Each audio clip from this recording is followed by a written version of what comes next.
لیکن کیا اگر سارے قیدی چھوڑ دیے جائیں اور بالخصوص وہ قیدی چھوڑ دیے جنہوں نے پاکستان کے خزانے کو نقصان پہنچایا, یہاں پر جس نے بجلی کا 2 مہینے کا بل نہیں دیا اس کی تو جان نہیں چھوٹتی جی. اور حیران کن بات یہ ہے کہ جو پورے کے پورے ادارے کھا گئے ہیں, پورے کا پورا ریلوے کھا گئے ہیں, PIA کھا گئے ہیں, پاکستان اسٹیل مل کھا گئے ہیں, وہ جب ان کو سزا ہوتی ہے اور وہ مفرور ہو کے جاتے ہیں تو واپسی پر ان کا استقبال جو ہوتا ہے وہ پوری اسٹیٹ کر رہی ہے. وہی عدلیہ والے جو ہیں ان کے استقبال کی تیاریاں کروا رہے ہیں, وہی ریاست ہے, وہی ادارے ہیں اور وہی اسحاق ڈار صاحب ہیں. الزامات آج بھی وہی ہیں. لیکن افسوس اس بات کا, اچھا اس کو اخلاقی طور پر دیکھیں تو کیا آپ امریکہ کو دیکھ لیں, وہاں کرپشن نہیں ہوتی, وہاں بھی ہوتی ہے. اچھا وہاں کے جو منسٹرز ہیں ان کو اسٹیٹ سیکریٹری یا جو بھی آپ ان کو لیول دیں, مشیر ان کا کہہ دیں, وہ جو لوگ ہیں کیا وہ گناہ گار نہیں ہوتے؟ وہ بھی کرتے ہیں, سب کچھ کرتے ہیں. کسی ایک کا چھوٹا سا اسکینڈل سامنے آ جائے, کسی کا معاشرہ سامنے آ جائے تو اس کو اسی دن استعفیٰ دینا پڑتا ہے, اسی روز ریزائن کرنا پڑتا ہے. پاکستان واحد ملک ہے جس میں جتنا مرضی بڑا الزام ہو, بلکہ اب الزام سے ہم آگے چلے گئے ہیں. بات یہاں تک آ گئی ہے کہ میاں نواز شریف صاحب کو پاکستان کی سب سے بڑی عدالت نے سزا سنائی تھی اور وہ اس ملک سے گئے ہیں, تو پارٹی کے سارے فیصلے آج بھی کیا ہوتا ہے, چیف آرمی اسٹاف کا فیصلہ کون کریں گے؟ لندن بیٹھ کے میاں نواز شریف صاحب کریں گے. بھائی ان کو کیا حق پہنچتا ہے؟ نہ وہ رکن اسمبلی ہیں اور پاکستانی آئین اور قانون کے مطابق وہ رکن اسمبلی اب منتخب ہو ہی نہیں سکتے. جو بندہ رکن اسمبلی منتخب نہیں ہو سکتا وہ اس ملک کی تقدیر کے فیصلے کر رہا ہے.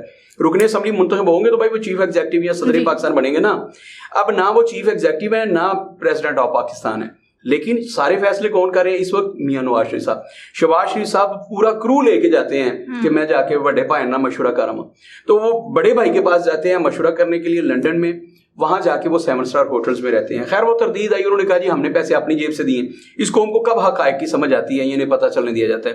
اب وہ پیسے سرکاری خزانے سے گئے ہیں جو انہوں نے 7 اسٹار ہوٹل میں اسٹے کیا ہے. یوں سمجھ لیجئے ایک بندے پہ بھائی ان کی ایک رات کا کرایہ تھا نا جو بتایا گیا 20-25 لاکھ روپے ایک رات کا کرایہ. اچھا 20 لاکھ روپے ایک رات کا کرایہ, تو وہ صرف وہاں اسٹے تو نہیں کرتے, وہاں 3 وقت کھانا بھی کھاتے ہیں اور 5 اسٹار ہوٹل کا کھانا ہے. اور ان کے جاہو جلال جیسے وہ آتے جاتے ہیں, ہم تو عادی ہیں نا اس طرح کے جاہو جلال کے کہ اکیلے نہیں جانا, تو ان کے پروٹوکول پہ جو پیسے خرچ ہوئے یوں سمجھ لیجئے کہ ایک بندے پہ 50 لاکھ روپے ڈیلی خرچ آیا پاکستانی پیسوں میں. تو وہ یہ للے تللے جو کر رہے ہیں بھائی جان سے مشورہ کر رہے ہیں, تو پوچھنا یہ تھا کہ بھائی جن وڈے بھائی ہیں جنہوں نے مشورہ کرنے جاندے ہو ان کا اس ملک میں کیا کنٹریبیوشن ہے, اس وقت سیاست میں ان کا کیا کردار ہے. اچھا مسلم لیگ نون کے وہی اگر وہ سربراہ ہیں تو ہوتے ہوں گے اس ملک کے آئین اور قانون کے مطابق. جو آپ نے قانون بنایا, جس قانون کے تحت الیکشن کمیشن آف پاکستان آپ کو الیکشن لڑنے کی اجازت دیتا ہے, اس کرائیٹیریا کے مطابق تو نواز شریف صاحب اس اہل بھی نہیں ہے کہ وہ کونسلر کا الیکشن بھی لڑ سکے. تو آپ اتنا بڑا مشورہ کرنے ان کے پاس جا رہے ہیں کہ چیف آف آرمی اسٹاف کو اخلاقیات اور قانون کو دیکھنا ہوگا. اور میں بار بار کہتا ہوں, کل بھی سنایا تھا پھر دوبارہ سناتا ہوں کہ حضرت علی کرم اللہ وجہہ نے کہا تھا, مولا علی نے فرمایا تھا کہ کفر پہ مبنی معاشرہ چل سکتا ہے, ظلم پہ مبنی معاشرہ نہیں چل سکتا. یاد رکھیے گا جس ملک میں قانون کی حکمرانی نہ ہو, انصاف کی حکمرانی نہ ہو, وہ معاشرے نہیں چلتے. دیکھ لیجیے نا ہم بیکاری بن گئے, پوری دنیا کے ہم مقروض ہیں, کیوں نہیں معاشرہ چل رہا؟ سب سے زیادہ ٹیلنٹ پاکستان میں ہے, اور میں یہ جھوٹ نہیں کہہ رہا, آپ کو بھی پتہ ہے. یہاں ایک بندہ, آپ کو پتہ ہے نا ایک بچے نے ابھی گھر میں بجلی پیدا کرنے کا سامان کر لیا, اور میں نے جب مجھے بہو عظمت جی نے وہ ویڈیو دکھائی کہ اس بچے نے گھر میں بجلی پیدا کرنے کا سامان پیدا کر لیا, ایک مشینری بنا لیا چھوٹی سی, گھر میں بجلی پیدا کی جا سکتی, تو میں نے کہا تھا اللہ اس بچے کو اب حفاظت وہ فرمائے. یہاں جو بندہ ہے ایسا پانی سے چلنے والی موٹر سائیکل بنا لے گا, سن لائٹ سے چلنے والی گاڑی بنا لے گا, یا پانی سے چلنے والا بجلی گھر بنا لے گا, اس کے بعد اس کو زندہ نہیں رہنے دیا جائے گا. تو میں نے کہا تھا اس بچے کی, وہ ابھی 20 سال کا بھی نہیں ہے, تو میں نے کہا تھا اللہ اس بچے کی حفاظت کرے اور اپنے حفظ و امان میں رکھے. اس نے اتنا بڑا کام کر دیا کہ اب اسے وہ لوگ جو ایک یونٹ میں 2-2, 4-4, 5-5 روپے کما رہے ہیں نا, وہ اسے زندہ نہیں رہنے دیں گے. اچھا عائشہ میں واپس آتا ہوں. تو اس ملک میں ایک تو ظلم پہ مبنی معاشرہ ہے. میں کہہ رہا تھا کہ مولا علی نے فرمایا تھا کہ کفر پہ مبنی معاشرہ سروائیو کر سکتا ہے لیکن ظلم پہ مبنی نہیں. اور میں نے سنایا تھا آپ کو, آپ ہی کے پروگرام میں ایک سوال کے جواب میں نے کہا تھا ونسٹن چرچل جب برطانیہ کے, جہاں پہ نواز شریف صاحب اور سارے سیاستدان جا کے پناہ لیتے ہیں, جہانگیر ترین صاحب کا بھی پسندیدہ گھر وہی ہے, اور وہاں ان کا بہت بڑا ولا ہے, بہت بڑی اسٹیٹ بنائی ہوئی انہوں نے. تو وہاں پہ ونسٹن چرچل جب برطانیہ کے حکمران تھے, اور ملکہ جو فوت ہوئی ہیں انہی کے دور اقتدار میں تھے, انہی کی چھتر چھایا انہوں نے, انہی کے بینر تلے کام کیا. وہ بہت ذہین آدمی تھے اور ایک بڑا آدمی. ان کے دور میں برطانیہ پہ بالکل ایسا ہی وقت آیا جیسا ہمارے اوپر آیا ہوا اس وقت. تو ان کا ایک وزیر ان کے پاس پہنچا ونسٹن چرچل کے پاس. اس نے کہا کہ سر لگ رہا ہے کہ جیسے ہم کہا کرتے تھے نا برطانیہ پہ کبھی سورج غروب نہیں ہوتا, مطلب کہیں نہ کہیں برطانیہ کے جھنڈے پہ سورج کی روشنی پڑتی رہتی تھی, وہ بے شک نیوزی لینڈ میں ہو, یعنی کہ 24 گھنٹے کہیں نہ کہیں اتنی سلطنت وسیع تھی برطانیہ کی. تو ایک محاورہ تھا کہ برطانیہ کے جھنڈے پر, برطانیہ کی سلطنت پر کہیں نہ کہیں سورج نکلا رہتا ہے, کبھی غروب نہیں ہوتا.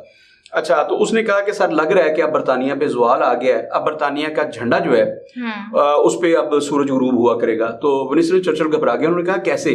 اس نے کہا ہمارے جتنے بھی ڈپارٹمنٹس ہیں, ہمارے جتنے بھی ادارے ہیں, وہ تباہ ہو گئے ہیں. ایجوکیشن سسٹم ہمارا تباہ ہو گیا ہے, ہمارا ریل کا نظام تباہ ہو گیا ہے, ان کا جو ایروپلین کا سسٹم تھا, ایئر کا, انہوں نے کہا جی وہ تباہ ہو گیا ہے. ہمارا زراعت کا جو جتنے بھی سسٹم تھے, انہوں نے کہا جی سارے سسٹم جو ہیں وہ تباہ ہو گئے ہیں, اور لگ رہا ہے کہ اب برطانیہ جو ہے اس کا اقتدار کا سورج غروب ہونا رہا ہم پہ.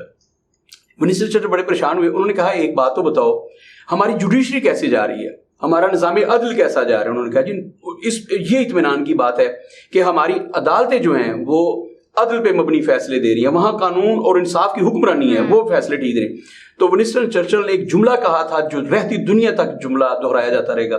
ونسٹن چرچل نے کہا تو پھر لکھ لو کہ برطانیہ پہ کبھی سورج غروب نہیں ہو سکتا, ہم کبھی تباہ نہیں ہو سکتے. جس ملک میں عدلیہ ٹھیک سے کام کر رہی ہو وہ ملک تباہ نہیں ہوا کرتے. افسوس کے ساتھ کہنا پڑ رہا ہے کہ اس ملک میں عدلیہ کام نہیں کر رہی جی. اچھا یہ تو ہی عدالت ہے نا بابا, مجھ پہ سبول لگا دے.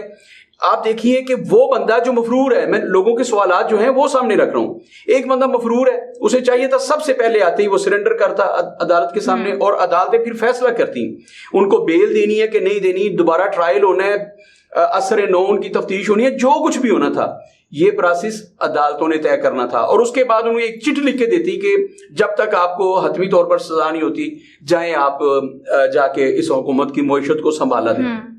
افسوس کی بات نہیں ہے کہ آج وہ سینٹ کا حلف اٹھا رہے ہیں, کل وہ کابینہ کمیٹی کا اجلاس ہے, اس میں بطور وزیر خزانہ شامل ہوں گے اور ہمیں بتائیں گے کہ معیشت کو کیسے چلانا ہے اور اس ملک کو کیسے آگے لے کے جانا ہے. عشاء یاد رکھیے گا, میں نے پہلے بھی, ہم نے 100 مرتبہ یہ بات کی ہے کہ میرا تعلق پی ٹی آئی سے نہیں, میں کسی کا سپوکس مین نہیں ہوں, میں پی ٹی آئی کا ترجمان نہیں ہوں. بھائی میں تو عوام کا سپوکس مین ہوں نا, پاکستان کے عوام کا ترجمان ہوں. میں پاکستان کے عوام کا ترجمان ہونے کی حیثیت سے عدلیہ سے بھی سوال کر رہا ہوں, اور وہ تمام مقتدر ادارے جنہوں نے فیصلے لینے ہوتے ہیں, کیا یہ شرم کی بات نہیں ہے کہ اس ملک میں میرے لیے قانون اور ہے, اسحاق ڈار صاحب کے لیے اور ہے, جو جیل میں بیٹھا ہے اس کے لیے اور ہے, اور جس کے پاس اربوں خربوں روپے جس نے لوٹے اس کے لیے قانون اور ہے. کیا اس ملک میں کبھی ایسا ہوگا کہ سب کے لیے قانون ایک جیسا ہو؟ مجھے بھی ویسے ہی ٹریٹ کیا جائے جیسے اسحاق ڈار کو, نواز شریف کو ٹریٹ کیا جاتا ہے. اچھا جو لوگ جیل میں بیٹھے ہیں, اور بیچارہ جو راجن پور میں بیٹھا ہے جس کے پاس اس وقت زمین بھی نہیں ہے, پتہ نہیں وہ پانی میں بیٹھا ہے, درخت پہ بیٹھا ہے, وہ کہاں بیٹھا ہے, نہ وہ آسمان پہ ہے نہ وہ زمین پہ ہے, اس کے پاس چارپائی نہیں ہے, اس کے پاس چٹائی نہیں ہے, اس کے پاس کھانے کے لیے روٹی نہیں ہے, اور اس کے پاس کھانے کے لیے ایک چھوٹی سی پیناڈول کی گولی بھی نہیں ہے, ایک ٹیبلٹ بھی نہیں ہے اس کے پاس. باقی سہولیات جو ہے نا ان کے تو مہرے کے درد کے لیے یہ برطانیہ چلے جاتے ہیں. تو بابا یہاں پہ پاکستان میں 99% لوگ ایسے ہیں جن کو صرف پیناڈول دستیاب نہیں ہے. اس وقت آپ دیکھیے پاکستان کی 30% آبادی ایسی ہے جو بیچارے, میں جن کا ذکر کر رہا ہوں کہ ان کے پاس چٹائی بھی نہیں ہے جس پہ وہ بیٹھ سکے. تو کیا پاکستان کی عدالتیں کسی سے پوچھ سکتی ہیں کہ پاکستان کا جو 1973 کا آئین تھا اس نے تو ریاست کے قانون نے, اس میں ریاست نے ذمہ داری لی ہے کہ تمام شہریوں کے ساتھ یکساں سلوک ہوگا, انہیں ایک جیسے مواقع دیے جائیں گے, انہیں ایک جیسی صحت کی سہولیات دی جائیں گی, تعلیم کی سہولیات یکساں ہوں گی, ان کے لیے سورج ایک جیسی روشنی پیدا کرے گا, ان کے لیے بجلی ایک جیسی ہوگی. تو کیا آپ عدالتیں پوچھ سکتی ہیں کہ 1973 کے آئین نے, اس ریاست پاکستان نے اپنے شہریوں کے ساتھ جو وعدے کیے تھے وہ کب وفا ہوں گے؟ یہ سوال ہے. اسحاق ڈار صاحب کو میں دل کی گہرائیوں سے خوش آمدید کہتا ہوں. ان کے آنے سے مجھے یقین ہے کہ ڈالر نیچے آ جائے گا. ڈار صاحب آ گئے, اب ڈالر نیچے آ جائے گا, مجھے لگ رہا ہے. مطلب یہ میرا یقین ہے کہ وہ بہت ساری بہتری لے کے آئیں گے. اگر آپ کمپیئر کریں اسد عمر صاحب مطلب پی ٹی آئی کی حکومت میں, یا اس سے پہلے گزشتہ جو نون لیگ کی حکومت تھی, اسحاق ڈار صاحب اور اسد عمر صاحب, کیا لگتا ہے کہ کس نے بہتر طریقے سے اس مینجمنٹ کو کیا؟ نہیں, اسحاق ڈار سے بہتر آپ کے پاس جو دستیاب لاٹ ہے نا, جو آپ کے پاس دستیاب لاٹ ہے, اس بات کو آپ یوں سمجھ لیجئے کہ جب 2008 کے الیکشن میں PTI sorry Peoples Party اس پوزیشن میں تھی کہ محترمہ پتہ ہے نا 2007 میں ان کی شہادت ہوتی ہے, اس کے بعد 1 سال الیکشن مؤخر ہو جاتے ہیں اور پھر الیکشن ہوتے ہیں, اور اس میں پاکستان پیپلز پارٹی اس پوزیشن میں آتی ہے کہ وفاق میں حکومت بنا لے, سندھ میں بنا لے, جو بھی تھا. تب ایک فیصلہ لیا تھا آصف علی زرداری صاحب نے کہ ہم اور مسلم لیگ نون مل کے حکومت کریں گے, 15 وزراء ہم مسلم لیگ نون سے لیں گے. جب انہوں نے 15 لوگوں کے نام لیے تھے تو آصف علی زرداری صاحب نے کہا تھا کہ اسحاق ڈار صاحب سے بہترین معیشت کو سمجھنا, معیشت دان یہاں پہ نہیں ہے تو اتنا بہترین آدمی ہے کہ آپ اسے وزارت خزانہ کا قلمدان سونپے. یہ میں نے نہیں کہا تھا, یہ آصف علی زرداری صاحب نے. آصف علی زرداری صاحب بڑے زیرک آدمی ہیں. تو اس کا مطلب یہ کہ جو آپ کے پاس جو موجودہ لاٹ ہے, میں پولیٹیکل لوگوں کی بات کر رہا ہوں, پورے پاکستان کی بات نہیں کر رہا بھائی. یہاں پہ گجرانوالہ سے میں آپ کو ایسے ایسے لوگ دے سکتا ہوں جو آپ کی معیشت آپ کو 2 منٹ میں وہ بتا دیں گے کہ پاکستان ترقی کیسے کر سکتا ہے. 1 سال کے بعد پاکستان دنیا کو لیڈ کرے گا. میرے پاس ایسے لوگ ہیں, میں ان کو جانتا ہوں. اچھا, لیکن جو ہماری جو پولیٹیشنز ہیں ان کی بات ہو رہی ہے, ان میں بہترین جو بندہ ہے وہ اسحاق ڈار ہے. بات تو اس بات کی, اچھا اسحاق ڈار صاحب قتل کر دیں تو کیا ان کے لیے قانون الگ ہوگا؟ آپ دیکھیے نا اس ملک میں دوہرا معیار کیوں ہے کہ بھائی ایک ذوالفقار علی بھٹو صاحب پر 109 تھی, دفعہ 109, ایک قتل ہوا خورشید قصوری صاحب کے جو, اچھا وہ قتل ہوا اور اس کے بعد ذوالفقار علی بھٹو صاحب پر 109 لگی اور وہ سزائے موت ہو گئے. اب سیم یہی ایلیگیشن تھا جناب ایاز امیر صاحب پر. تو آج ایک مجسٹریٹ نے, بڑی عدالت میں نہیں گئے, پہلی پیشی پر مجسٹریٹ صاحب نے کہہ دیا جی کہ ان کو باعزت بری کیا جائے.